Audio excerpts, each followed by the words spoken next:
হিরণদা হিরণদা হিরণদা যেমন হ্যাঁ। আমরা যে শুনছি খড়গপুরের বিধায়ক হিরণ চট্টোপাধ্যায় আবার নাকি বিয়ে করেছে।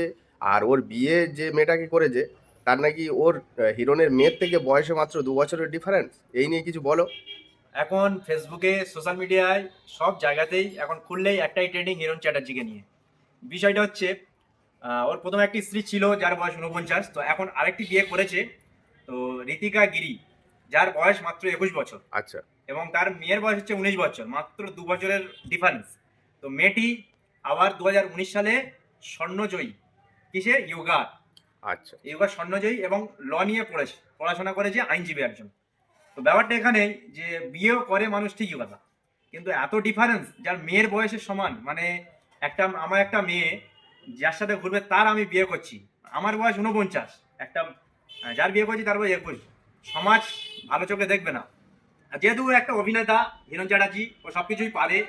আবার আরেক দিক থেকে হচ্ছে বিজেপির এমএলএ খড়গপুর বিধানসভায়। তো সেই জন্য বিজেপি মানে একটু তাদের আলুর দ্বারা দোষ থাকে। তাদের দ্বারা কোনো কিছু অসম্ভব কিছু নেই। বিজেপি মানে সবকিছুই পারে, এটাই আমরা জানি। তো কি বলবো, বিয়ে যেহেতু করেছে, তো এমপি পদে তো জিততে পারেনি। হুম। যাই হোক, বিয়ে করে একটা মানে ট্রফি একটা জিতেছে, এটুকুই বলতে চাই। আচ্ছা আচ্ছা। তো স্ক্রিনে দেখে নাও কাকে বিয়ে করেছে এবং তার মেয়ের বয়স কত, সব স্ক্রিনে আমি দিয়ে দেবো, আপনারা দেখুন।